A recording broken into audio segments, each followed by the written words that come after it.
ओ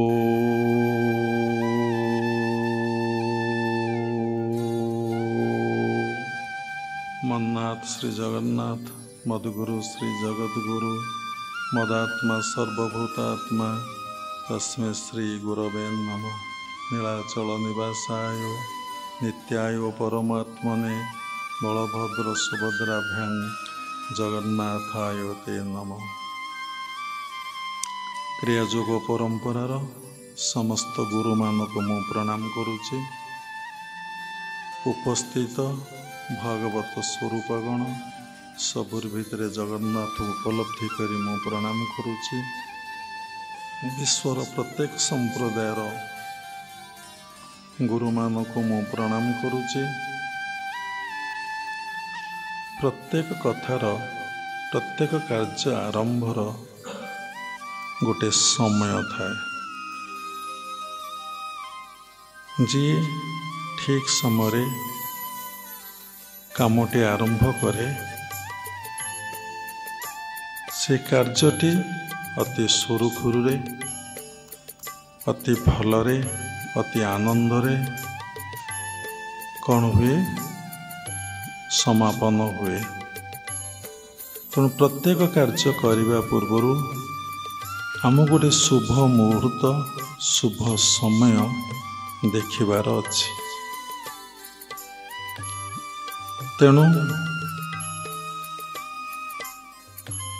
वर्तमान समय रे ए कथा परे लोक इम्पोर्टेंस दौना। प्रत्येक काम रे आपण यात्रा करिवे गोटे शुभ समय, घरटे करिवे शुभ समय, बाहरटे करिवे शुभ समय। जेकोसी काम करंतु शुभ समय देखि काम कले तार सुफल आमको मिले।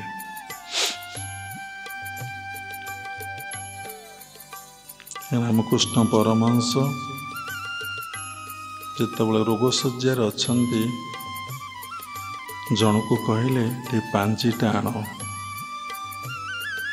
एवं से पंचिका देखी गोटे दिन स्थिर कले। कहले सेठी रख दिनटा आउ आगु को पढ़ ना। पढ़ी पढ़ी क्या गले निर्दिष्ट गोटे दिन पाखे कहले रही जाओ सेठी रखीदेले। नेक्स्ट जान फेब्रुआरी 28 गले 29 गले ना किता आगु को गले ना। भक्त माने शिष्य माने भाविले ठाकुर कौन ए दिन पर्यंत गले आगु को गले नहीं। कारण कौन समस्ते ए विषय सचेतन नुहंती। जो माने जन्म जन्मांतर संस्कार अच्छी से माने गुरुंकर मनर कथा को बुझी पारंती। गुरु प्राय लास्ट डेटा ही कहीदेले आगु को गले ना। से दिन ही रामकृष्ण परमहंसंकर महासमाधि अवस्था है। सेपरि विवेकानंद देह छाड़ा पूर्वर शिष्य मानक कहले पांजिटा आण।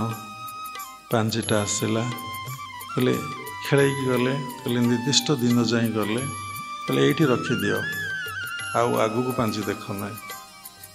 से दिन से देह छाड़िले। ये कथा बाबा कहीं कहले कौन पाई कहले से भली साधना करिवार बा क्रियाभ्यास करिवार गोटे निर्दिष्ट मुहूर्त अछि। सबु कथार गोटे निर्दिष्ट मुहूर्त रही समय रही। ताकू को माने मानती जो माने देवलोक आसी था देववंशी लोक से माने कथाटा को से कबाटा बंद कर दिखाँ से माने एक कथा को पालन करती। जो माने देवलोक आसी ना देववंशी लोक नुहंती से माने ए कथाटे को पालन करती ना। जो माने राक्षस से माने कौन सी समय मुहूर्त देखती ना। गोटे सुंदर कथा आगे राजांकर अनेक राणी थे से पाटराणी जड़े रोते ଯିଏ ରାଜାଙ୍କର ପ୍ରଥମ ରାଣୀ ବା ପ୍ରଥମ ଯାହାକୁ ସେ ବିବାହ ହେଇଥିଲେ, କିନ୍ତୁ ତାଙ୍କ ସହିତ ରାଜା ସବୁଦିନେ ଦୈହିକ ସମ୍ପର୍କ ରଖୁନଥିଲେ, କାରଣ ତାଙ୍କରି ପୁଅ ହିଁ ରାଜଗାଦିରେ ବସିବ। ସେ ପଣ୍ଡିତଙ୍କୁ ପଚାରୁଥିଲେ ବା ଜ୍ୟୋତିଷଙ୍କୁ ପଚାରୁଥିଲେ ଏବଂ କ'ଣ କରୁଥିଲେ ନା ଜ୍ୟୋତିଷ ଯେଉଁ ନିର୍ଦ୍ଦିଷ୍ଟ ଦିନ, ନିର୍ଦ୍ଦିଷ୍ଟ ସମୟ, ନିର୍ଦ୍ଦିଷ୍ଟ ମୁହୂର୍ତ୍ତ ଦେଉଥିଲେ, ସେହି ସମୟରେ ସେ ପାଟରାଣୀଙ୍କ ସହିତ ଦୈହିକ ସମ୍ପର୍କ ରଖୁଥିଲେ, ଯାହାଫଳରେ ଶୁଭ ଲଗ୍ନରେ ଶୁଭ ସମୟରେ ମିଳନ ହେବାରୁ ଗୋଟିଏ ରାଜପୁତ୍ର ଜନ୍ମଗ୍ରହଣ କରୁଥିଲେ। ସେଥିଲାଗି ସେ ଗୁରୁଙ୍କ ନିକଟରେ ପ୍ରାର୍ଥନା କରୁଥିଲେ, ଇଷ୍ଟଙ୍କ ନିକଟରେ ପ୍ରାର୍ଥନା କରୁଥିଲେ, ପଣ୍ଡିତଙ୍କ ଦ୍ୱାରା ଶୁଭ ସମୟ, ଶୁଭ ମୁହୂର୍ତ୍ତ, ଶୁଭ ଲଗ୍ନ ଦେଖୁଥିଲେ ଏବଂ ଦେଖିକି ସେ କ'ଣ କଲେ, ସେଇଦିନ ପାଟରାଣୀଙ୍କ ସହିତ ଦୈହିକ ସମ୍ପର୍କ ରଖୁଥିଲେ। ବର୍ତ୍ତମାନ ସୋସାଇଟିର ଅବସ୍ଥା ଦେଖନ୍ତୁ, ସାଇନ୍ସ ଯେଉଁ ଡେଭଲପ୍ କରିଛି ତାହା ଈଶ୍ୱରଙ୍କର ଇଚ୍ଛା। ଯିଏ ସାଇନ୍ସକୁ ଡେଭଲପ୍ ଯାହା ବ୍ରେନ୍ ଦ୍ୱାରା ହେଇଛି, ସାଇଣ୍ଟିଷ୍ଟମାନଙ୍କ ଦ୍ୱାରା, ତାଙ୍କ ଭିତରେ କିଏ ଥିଲା? ତାଙ୍କ ଭିତରେ ସେ ଈଶ୍ୱର ଥିଲେ। ସେ ଈଶ୍ୱର ହିଁ ତାଙ୍କୁ ସେ ଜ୍ଞାନଟା ଦେଲେ। ଅତି ସୂକ୍ଷ୍ମରେ ବୁଝିଲେ ଈଶ୍ୱର ନିଜେ ହିଁ ତାଙ୍କ ସୃଷ୍ଟିକୁ ବିକଶିତ କରିଛନ୍ତି, ପରିପୁଷ୍ଟ କରିଛନ୍ତି। ତାଙ୍କ ସୃଷ୍ଟିକୁ ସେ ଧୀରେ ଧୀରେ ଫୁଟେଇ ଦେଇଛନ୍ତି। ପୁଣି ସମୟ ଆସିବ ସୃଷ୍ଟିକୁ ପୁଣି ସଂକୁଚିତ କରିଦେବେ। ଏହା ତାଙ୍କ ଲୀଳା ଓ ଖେଳା। ଏବେ ସମାଜର ଯେଉଁ ଅବସ୍ଥା, ଆପଣ ବାପା ମାଙ୍କ ପରେ ଯେମିତି ଜୀବନ ନିର୍ବାହ କରୁଥିଲେ, ପାଳନ କରୁଥିଲେ, ଯେଭଳି ପିତାମାତାଙ୍କୁ ଭକ୍ତି କରୁଥିଲେ, ପିତାମାତାଙ୍କର ବିନା ନିର୍ଦ୍ଦେଶରେ କୌଣସି କାର୍ଯ୍ୟ କରିବାକୁ ଯାଉନଥିଲେ। ବାପା ମା ଯାହା ଡିସାଇଡ୍ କରିବେ, ନାଇଁ ବା ତୁ ଏ ଚାକିରି କର ନା ଆଜ୍ଞା, ଏ ଚାକିରି କର ନା ଆଜ୍ଞା, ମୋ ବାପା କହିଛନ୍ତି ମୁଁ ଏ କାମ କରିବି ନାହିଁ। ମୋ ବାପା ମା ସ୍ଥିର କରିଛନ୍ତି, ମୋତେ ଗୋଟେ କାଳି ଅସୁନ୍ଦରୀ ସ୍ତ୍ରୀଟେ ସ୍ଥିର କରିଛନ୍ତି। ପୁଅ ଜାଣିଲା ପରେ ଯେହେତୁ ମୋ ବାପା ମା ସ୍ଥିର କରିଛନ୍ତି, ମୁଁ ସେଇଠି ବିବାହ ହେବି। ଆମେ ଦେଖିଛୁ ଆଖିରେ, ମୁଁ ଏଇ କଥାଟା ଶୁଣିକି କହୁନି। ଆମର ଜଣେ ପାଠ ପଢ଼ୁଥିବା ସାଥୀ, ତାଙ୍କ ବାପା ଗୋଟେ ଅସୁନ୍ଦର ସ୍ତ୍ରୀକି ମ୍ୟାରେଜ୍ କରିଦେଲେ। ପୁଅ ସେଥିରେ ପ୍ରତିବାଦ କଲେନି ଜାଣିଲା ପରେ। କାହିଁକି? ବାପାଙ୍କୁ ସମ୍ମାନ, ଭକ୍ତି। ବାପାଙ୍କ ସମ୍ମୁଖରେ ମୁଁ କଥା କହିବି। ବର୍ତ୍ତମାନ ସୋସାଇଟିର ଅବସ୍ଥା କ'ଣ? ଆ ମୂଳରେ ହେଉଛି ସବୁ କ୍ଷେତ୍ରରେ ସ୍ୱାମୀ ସ୍ତ୍ରୀର ସଂଯମତା ନାହିଁ। ଦ୍ୱିତୀୟ କଥା, କେହି ଆଉ ତତ୍ତ୍ୱଗୁରୁ ଗ୍ରହଣ କରୁନାହାନ୍ତି। କେହି ଗୁରୁଙ୍କ ଉପଦେଶ ଅନୁଯାୟୀ ଜୀବନଟିକୁ ନିର୍ବାହ ବା ପାଳନ କରୁନାହାନ୍ତି। ଯାହା ଫଳରେ ଆମେ ଦେଖିଲେ ଆମ ପିଲା, ଆମଠାରୁ ଯେଉଁ ପିଲା ଜନ୍ମଗ୍ରହଣ କରିଛନ୍ତି, ସେମାନେ ଭଲ ପାଠ ପଢ଼ି ପାରୁଛନ୍ତି, ଭଲ ମେମୋରି ପାୱାର ଅଛି, କିନ୍ତୁ ମାନସିକ ଜଗତରେ ଜଣେ ଜଣେ ବିକଳାଙ୍ଗ। ମାନସିକ ବିକୃତି ସମସ୍ତଙ୍କର, ଆଉ ସମସ୍ତେ ଅସ୍ଥିର, ସମସ୍ତେ ରୋଗଗ୍ରସ୍ତ, ସମସ୍ତେ ବହୁତ ଚଞ୍ଚଳ। ପ୍ରକୃତ ଜ୍ଞାନର ଅଧିକାରୀ ହେବାକୁ କେହି ଚାହୁଁନାହାନ୍ତି, ଭୌତିକ ଜଗତ ଜ୍ଞାନର ଅଧିକାରୀ ହେବାକୁ ଚାହୁଁଛନ୍ତି। ଏଥିପାଇଁ ପିତାମାତା ଦାୟୀ।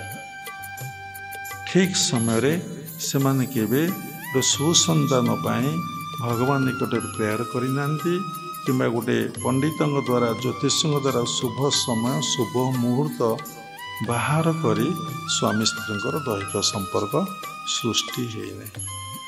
ସମସ୍ତେ ଭାବନ୍ତି ବିବାହ ଗୋଟେ ହେଉଛି ଉପଭୋଗର କଥା, ଭାତ ଡାଲିର କଥା, ଚିକେନ ମଟନର କଥା। ତାକୁ ଖାଇବା, ଉପଭୋଗ କରିବା, ମଜା ମଜଲିସ୍ କରିବା, ଦିନ କାଟିବା। ଏହାଦ୍ୱାରା ଯେ ବଂଶ ରକ୍ଷା ହୁଏ, ଖାଲି ଯେ ବଂଶ ରକ୍ଷା ହୁଏ ନାହିଁ, ଏହାଦ୍ୱାରା ଯେଉଁ ଦେଶରେ ଜନ୍ମ ହୁଏ ସେ ଦେଶର ରକ୍ଷା ହୁଏ। ସେ ଦେଶର ରକ୍ଷା ହୁଏ ନାହିଁ, ପୃଥିବୀ ପୃଷ୍ଠର ବି ରକ୍ଷା ହୁଏ। गोटे पिला आसीब माने सारा पृथ्वी पाई से आसुची से कनससनेस आम मानकर ना जहाँ फल आम मूलटा को न खोजी डाले डाले आम जाऊे कहीं पिलार मानसिक विकृति मानसिक अस्थिरता है कहीं पिता माता को से सम्मान दौना भक्ति करूना ता मूल आम आम संस्कृति परंपरा ऐतिह्य को संपूर्ण भाव में आम भूली जाइए एबे श्रृंखला परिवर्ते उशृंखलित अवस्था समाज रे देखा जाइए कौन सी लोकर आउ स्वाधीनता नहीं समस्ते कहते आम स्वाधीन जीवन जापन अतिवाहित करिबो कहले बहुत समय लगे देखो निज मन को किए केबे आयत्त करि पारिछि मन को नियंत्रण करि पारिछि जे मन को आयत्त करिछि नियंत्रण करि पारिछि आत्मार अवस्थापन करि पारिछि तारि केवल स्वाधीनता अछि जे मन को नियंत्रण करि पारि नाही आयत्त करि पारि नाही तार स्वाधीनता आदौ नाही ता मन ताको जेमिति गाइड करिवो से सेई भली भाବରେ चलिवो श्रृंखला आसीबो कोठु सेथिपई तत्व गुरुंकर सद्गुरुंकर शरणापन्न हेले तांको गाइड रे जीवन निर्वाह करले जीवन सरस सुंदर आनंद प्रेममय हुए कथा रही को समय आम ध्यान करवा क्रिया अभ्यास करवाटा उचित गुरुदेव कहते शीघ्र शଯ୍ୟା को जाओ शीघ्र शଯ୍ୟାରୁ उठ कहीं जिते शीघ्र शोइबे आपण सेते शीघ्र शଯ୍ୟା त्याग करेंगे ये कथा साधारण लोक 6 घंटा शोइबा जणी कर्मी लोक जे बहुत दायित्व मुंडे 4 घंटा जड़े साधु सन्त आदौ निद्रार आवश्यकता ना भगवद गीता लिखा अच्छी जा निशा सर्वभूतानां तस्यां जाग्रति संयमी द्वितीय अध्याय जा निशा सर्वभूतानां जिते सारा जीव जगत सोई जाए जोगी कौन हुए ना जाग्रत हुए से केबे सोए नहीं जे देहरे अवस्थापन करे से सोए जे आत्मार अवस्थापन करे ताको केबे निद्रा आसे नहीं भय आसे नहीं आहार तार न थाए मैथुन तार न थाए जे पर्यंत आपण देहरे अछंती आपणकर आहार रहिबो निद्रा रहिबो भय रहिबो मैथुन रहिबो आपण मन सोया को चाहिबो आपण मन भय करिबो आपण मन खाइया को कहइबो आपण मन मैथुन करिया को कहइबो जेतेबेले आपण देहरु अथित होई जिवे आपणकर मन आहार नहीं निद्रा नहीं भय नहीं आपण भितरे मैथुन नहीं तेणु आपण केतेबेले साधना करिवे ध्यान करिवे गुरुदेव कहले शीघ्र जातु शीघ्र उठନ୍ତୁ गृहस्थ लोक कथा कहु तेणु राति 4टारू ब्राह्म मुहूर्त आरंभ हो जाए ब्राह्म मुहूर्तटा हूँ ब्रह्म मुहूर्त बा ब्राह्म मुहूर्तटा हूँ साधन भजन पाई अनुकूल समय से समय रे आपण जदि साधना करिवे जप करिवे कि ध्यान करिवे भगवत प्राप्ति पाई 2टा मार्ग हूँ श्रेष्ठ गोटे हूँ जप गोटे हूँ ध्यान जप 3 प्रकार मानसिक वाचसिक उपांशु सर्वश्रेष्ठ जप हूँ मानसिक जप प्रथमे आपण वाचसिक करिवे हरे कृष्ण कृष्ण कृष्ण हरे हरे हरे राम राम राम हरे हरे ये आपणकर कौन है ना वाचसिक तापर उपांशु आपण जप करिवे आपण शुणिमे केही जानीपर जस्ट पार्टीटा खाली पाकु पाकु हो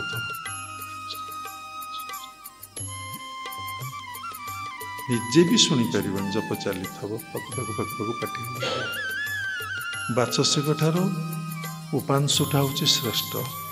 ଉପାଂଶୁଠାରୁ ଶ୍ରେଷ୍ଠ ହେଉଛି କ'ଣ ନା ମାନସିକ। ଯେତେବେଳେ ବାଚସ୍ପତିରୁ ଆପଣ କ୍ରସ୍ କରି ଉପାଂଶୁକୁ ଆସିବେ, ଉପାଂଶୁରୁ କ୍ରସ୍ କରି ଆପଣ କେଉଁଠିକି ଯିବେ ନା ମାନସିକକୁ ଯିବେ। ଆପଣ ବସିଛନ୍ତି, ମନେ ମନେ ଜପ ଚାଲିଛି, ଭାବ ଆସିଲେ ଭକ୍ତି ଆସିଲେ ଆପଣଙ୍କର ଆଖି ବନ୍ଦ ହୋଇଯିବ, ଆପଣ ଦୃଷ୍ଟି ଆଜ୍ଞା ଚକ୍ରକୁ ଯିବ ଏବଂ ନିଜର ମିଡ୍ ବ୍ରେନ୍ ଭିତରେ ଜପଟା ଚାଲିବ, କଣ୍ଟିନ୍ୟୁଅସ୍ ଚାଲିବ। ଜପର ବିଶ୍ରାମ ହେବନି। ଯଦି ଜପର ବିଶ୍ରାମ ନହେଲା, ଆପଣ ଜାଣିବେ ଯେ ଆପଣ ଜପରେ ସିଦ୍ଧି ଲାଭ କରିବାକୁ ବସିଲେଣି, ଜପରେ ସିଦ୍ଧି ଲାଭ କରିବାକୁ ବସିଲେଣି। ହେଇଗଲା ଗୋଟେ ଜପ ଆଉ ଗୋଟେ ଧ୍ୟାନ। ବାବା ଏଇଟା ସଗୁଣ ଜପ କଥା କହିଲେ। ଆଉ ଗୋଟେ ହେଉଛି ସଗୁଣ ଧ୍ୟାନ। ସଗୁଣ ଧ୍ୟାନ କ'ଣ ନା ଯେକୌଣସି ଯାହାର ଯେ ଇଷ୍ଟ, କାହାରେ ଗୁରୁ ଇଷ୍ଟ, କାହାରେ କୃଷ୍ଣ ଇଷ୍ଟ, କାହାରେ ଜଗନ୍ନାଥ ଇଷ୍ଟ, କାହାରେ ରାମ ଇଷ୍ଟ, କାହାର ଦେବୀ ଇଷ୍ଟ, ଯେକୌଣସି ଦେବାଦେବୀ, ସେମାନେ ଆଜ୍ଞା ଚକ୍ରରେ ତାଙ୍କୁ ରଖିକି ସେଥିରେ କନସେନ୍ଟ୍ରେଟ୍ କରନ୍ତି, ମନକୁ ରଖନ୍ତି। ଯଦି ସେଇ ମୂର୍ତ୍ତି ଆସିଗଲା, ଆପଣ ଆଖି ଆଗକୁ ଆପଣଙ୍କର ଏକାଗ୍ରତା ଆସିଛି ଏବଂ ମାନେ ଧ୍ୟାନରେ ସଗୁଣ ଧ୍ୟାନରେ ଆପଣ ସିଦ୍ଧି ଲାଭ କରିବାକୁ ଯାଉଛନ୍ତି। ବାସ୍, ଏଇଟା ହେଲା ଜପ ଆଉ ଧ୍ୟାନ। ତେଣୁ ପୁଣି ଜପ ଅଛି ନିର୍ଗୁଣ ଜପ। ସଗୁଣ ଜପ କଥା ବାବା ଏବେ ଉପସ୍ଥାପନା କଲେ। ପୁଣି ନିର୍ଗୁଣ ଜପ। ନିର୍ଗୁଣ ଜପଟା ହେଉଛି କ'ଣ?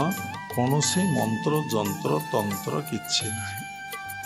ବ୍ରହ୍ମ ମୁହୂର୍ତ୍ତରୁ ଚିନ୍ତି ବ୍ରହ୍ମଗୁରୁ, ବ୍ରହ୍ମ ମନ୍ତ୍ର କର ଭଜନ, ବ୍ରହ୍ମ ସଜୀବ ତୁ ସେ ଐକ୍ୟ ଭାବ, ବ୍ରହ୍ମ ଭାବିବ ଚେତନ। ବ୍ରହ୍ମର ନଥାଏ ଜନ୍ମ ମରଣ, ବ୍ରହ୍ମ ସର୍ବଠାରେ ପରିପୂର୍ଣ୍ଣ। ବ୍ରାହ୍ମଣ କ୍ଷତ୍ରିୟ ବୈଶ୍ୟ ଶୂଦ୍ର, ହୀନ ଘଟେ ଦେଖ ବ୍ରହ୍ମ ସମାନ। ବ୍ରହ୍ମ ଭଜନଟି ମହାଶୂନ୍ୟ ଚିନ୍ତା, ବ୍ରହ୍ମ ବିନା ଆଉ ସବୁ କଥା ମିଥ୍ୟା। ତେଣୁ ବ୍ରହ୍ମ ବିନା ଆଉ ସବୁ କଥା ମିଥ୍ୟା। ତେଣୁ ବ୍ରହ୍ମ ଭଜନଟି କ'ଣ? ବ୍ରାହ୍ମ ମୁହୂର୍ତ୍ତରୁ ଶଯ୍ୟା ତ୍ୟାଗ କରି କୌଣସି ଶୌଚ ହେବାର ଆବଶ୍ୟକତା ନାହିଁ। ଯଦି ଝାଡ଼ା ପରିସ୍ରା ମାଡ଼ୁଛି, ବାସ୍ ସେତିକି ବସିକି ତୁମେ ଗୁରୁଦେବ ଯେଉଁ ଉପଦେଶ ଦେଇଥିବେ, ଯେମିତି ଆସନ ଶିଖେଇଥିବେ, ଯେମିତି ବସିବା କୌଶଳଟା ଶିଖେଇଥିବେ, ଆପଣ ସେଇ ଭାବରେ ବସି ଆପଣ ଅଜପା ଶ୍ୱାସ ପ୍ରଶ୍ୱାସରେ ଯେଉଁ ମନ୍ତ୍ର ବ୍ରହ୍ମମନ୍ତ୍ର ଭଜନ ହେଉଛି, ସେଇ ବ୍ରହ୍ମମନ୍ତ୍ରରେ ମନକୁ ନିବେଶ କରିବେ।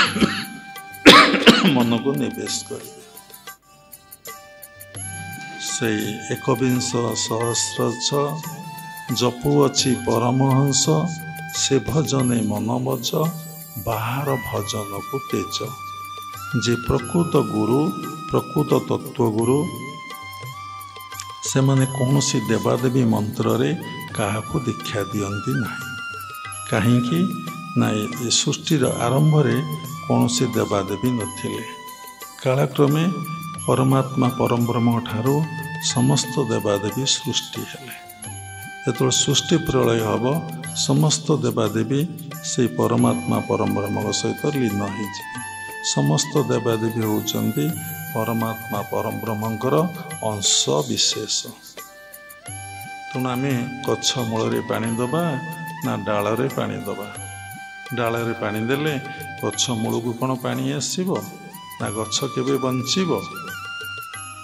ତେଣୁ ସମସ୍ତେ ବ୍ରାହ୍ମ ମୁହୂର୍ତ୍ତରୁ ଶଯ୍ୟା ତ୍ୟାଗ କରି କେଉଁ ମନ୍ତ୍ର ନା ବ୍ରହ୍ମ ମନ୍ତ୍ରକୁ ସାଧନା କରିବା କଥା। କ୍ରିୟା ଯୋଗ ପରମ୍ପରାରେ ଆମକୁ ଯେଉଁ ହଂସ ସାଧନା ଶିଖାଇ ଦିଆଯାଇଛି, ସେଇ ହଂସ ସାଧନାରେ ଘଣ୍ଟାଏ 2 ଘଣ୍ଟା ଯିଏ ଯେତେ ସମୟ ପାରିବ ବସିପାରିବ। ଯିଏ ଯେତେ ସମୟ ପାରିବ ବସିପାରିବ। जदि सकाळटारे ब्राह्म मुहूर्तरे आपण साधना करेंगे साधनार उच्चतर अवस्था आपण को प्राप्ति हो। कौन उच्चतर अवस्था ना मनरे जो काम क्रोध लोभ मोह मद मात्सर्य भाव रही रूपांतरित हो शुद्ध पवित्र हो मन शुद्ध पवित्र हो मनरे ईश्वर प्रति भगवान प्रति भक्ति भाव ही आसब मनरे कहा प्रति नेगेटिव थॉट्स आसब निज भितर से ब्रह्म सबुरी भितर से ब्रह्म उपलब्धि हम आमे जिते भावुचे मो भितर ब्रह्म तो उपलब्धि ही नहीं अलग लोक भितर उपलब्धि हम ना जितेबले से भावुची मु जने मनुष्य से जने मनुष्य मोर स्वभाव या तार स्वभाव या ता स्वभाव सहित निजर स्वभाव ता मन सहित निजर मन ता नेचर सहित तुम नेचर न मिसला तुम्हें ताको कौन कर ना विरोध करुच निंदा करुच समालोचना करुच।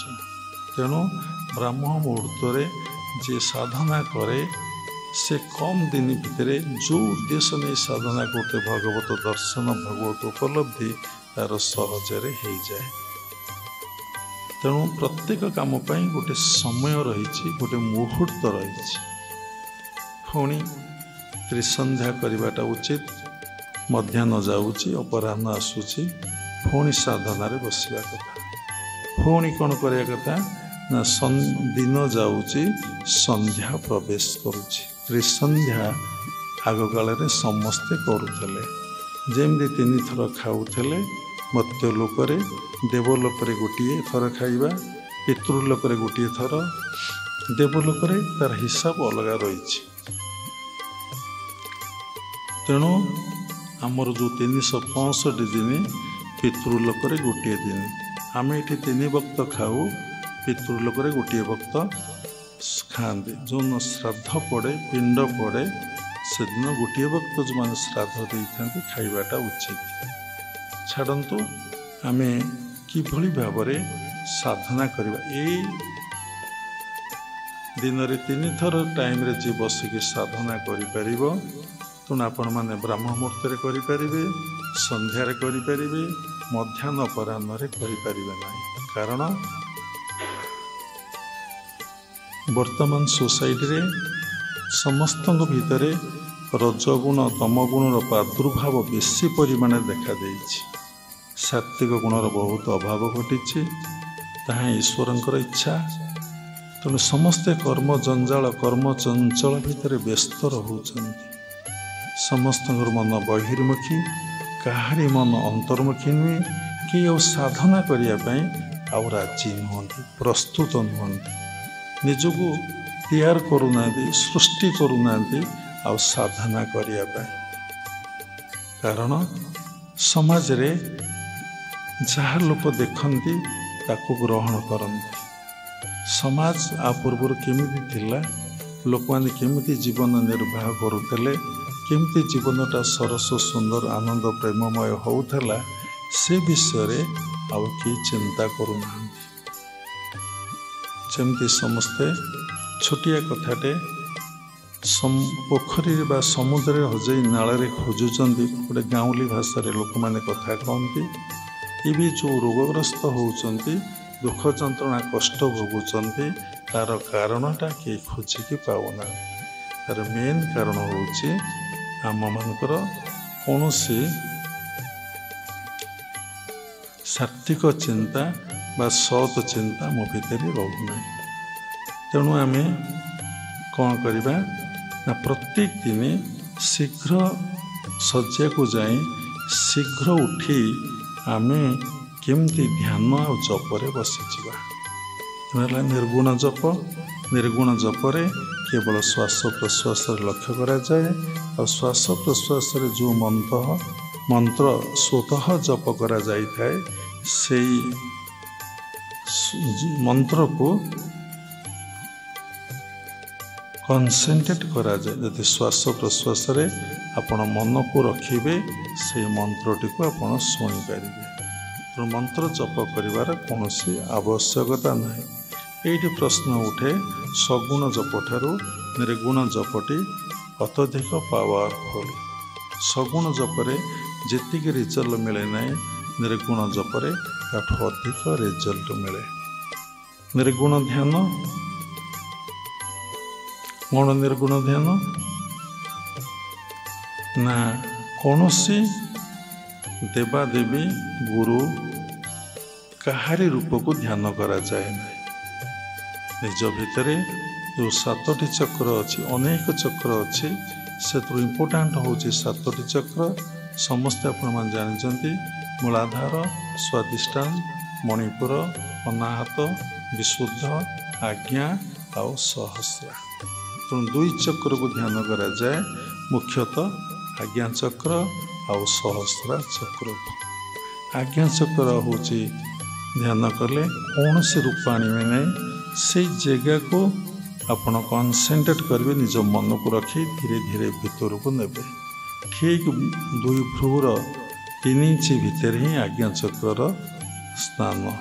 ଧୀରେ ଧୀରେ ଧୀରେ ଧୀରେ ମନକୁ ଯଦି ସେଇଠି ଆପଣ ରଖିବେ, ଆପଣଙ୍କର ସାତ୍ତ୍ୱିକ ଭାବ, ପବିତ୍ର ଭାବ ଆସିବ, ଆନନ୍ଦ ଲାଗିବ, ଆପଣଙ୍କୁ ବହୁତ ଭଲ ଲାଗିବ, ବହୁତ ଭଲ ଲାଗିବ। ଆପଣଙ୍କର ଯେଉଁ ଜନ୍ମାନ୍ତରର ଯାହାକୁ ଆପଣ ଉପାସନା କରିକି ଆସୁଥିଲେ, କି ଯେ ଆପଣଙ୍କର ଯିଏ ଇଷ୍ଟ ହେଇଥିବେ, ଗୁରୁ ହୁଅନ୍ତୁ, ପରମାତ୍ମା ଜଗତର ନାଥ ଜଗନ୍ନାଥ ହୁଅନ୍ତୁ, କୃଷ୍ଣ ହୁଅନ୍ତୁ, ରାମ ହୁଅନ୍ତୁ, ଯେଉଁ ଦେବାଦେବୀ ହୁଅନ୍ତୁ, ସେ ଆପଣଙ୍କର ସମ୍ମୁଖରେ ପ୍ରକଟ ହେବେ। ଆପଣ ତାଙ୍କୁ ଆଖି ବୁଜିକି ଦର୍ଶନ କରିପାରିବେ। ନିର୍ଗୁଣ ଧ୍ୟାନରେ ସାଧକ ଜ୍ୟୋତି ଦର୍ଶନ କରିଥାଏ, ଶୁଭ୍ର ଜ୍ୟୋତି ଦର୍ଶନ କରିଥାଏ, ନହେଲେ ନୀଳବର୍ଣ୍ଣର ଜ୍ୟୋତିକି ସେ ଦର୍ଶନ କରିଥାଏ।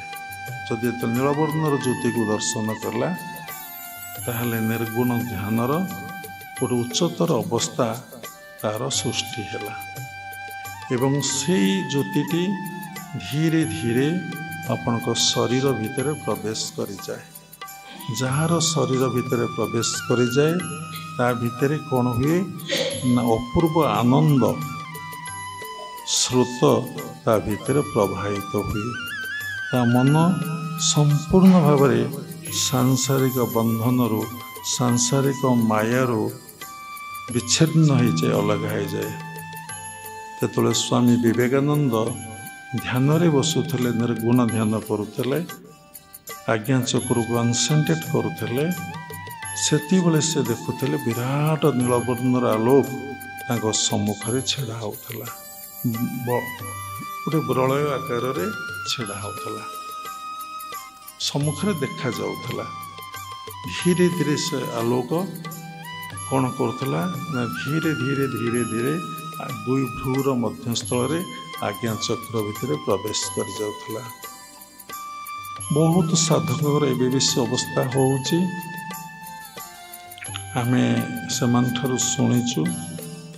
ଆମେ ଯେତେବେଳେ ଧ୍ୟାନ କରୁଥିଲୁ, ଯତ ଗୁପ୍ତ ତତ ଶକ୍ତ, ଯିଏ ଯେତେ ଗୁପ୍ତ ସେ ସେତେ ଶକ୍ତ, ଗୁପ୍ତା ଚ ମୁକ୍ତା ପ୍ରଘଟା ଚ ନଷ୍ଟା।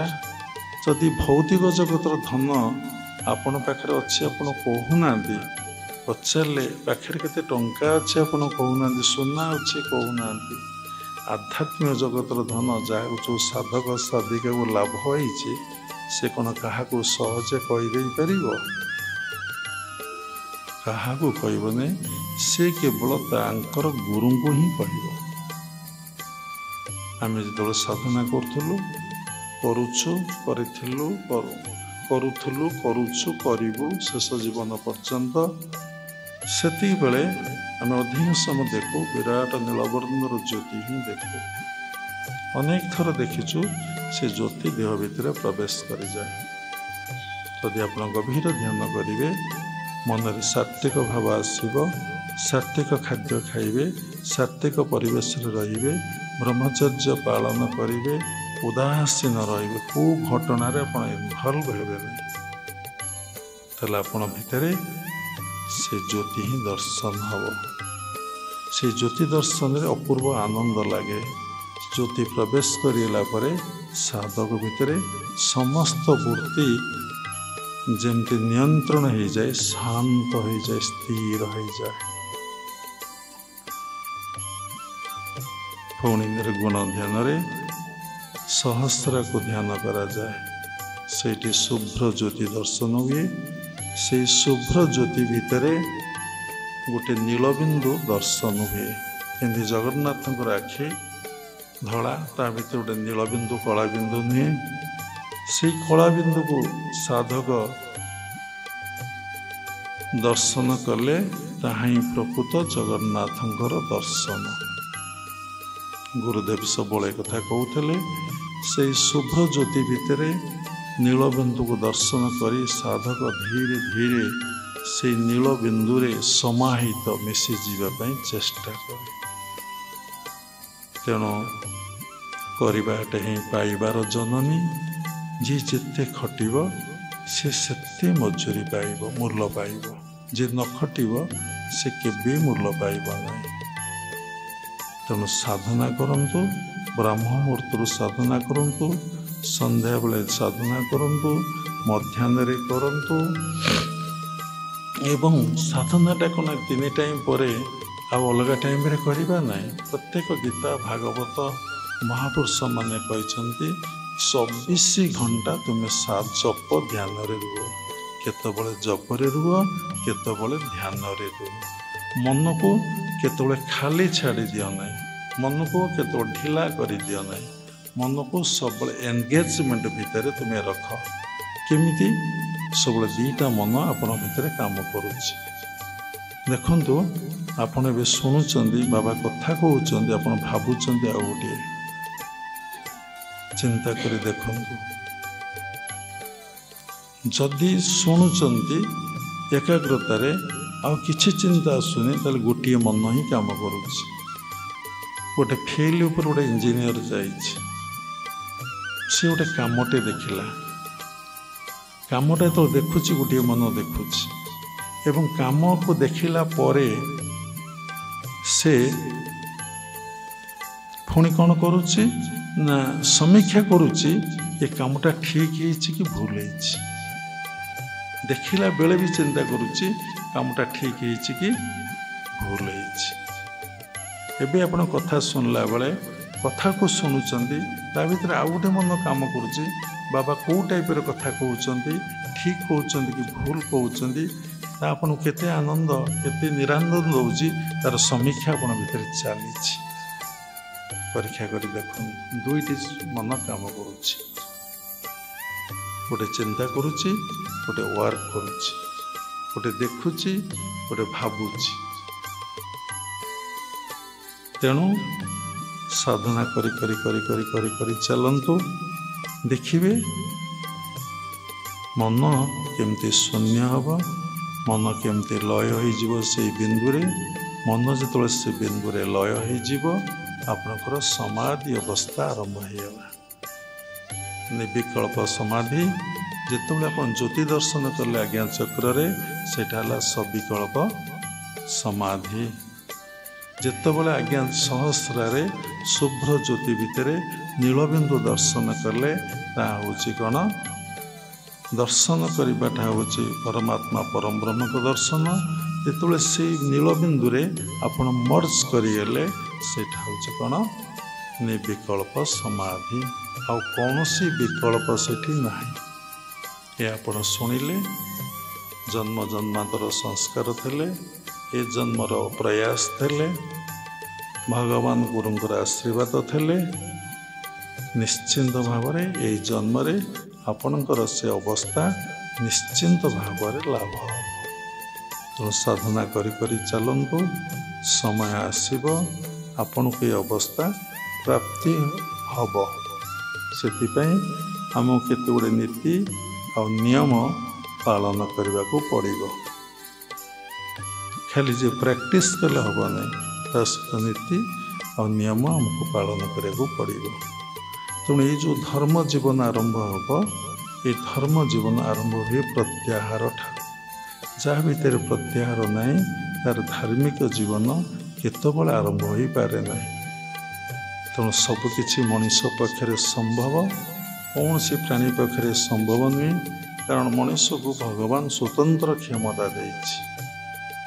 ସେ ନିଜକୁ ଚିହ୍ନିପାରିବ, ନିଜକୁ ଜାଣିପାରିବ, ନିଜକୁ ଅନୁଭବ କରିପାରିବ, ନିଜ ଭିତରେ ସେ ଅବସ୍ଥାପନ କରିପାରିବ ଏବଂ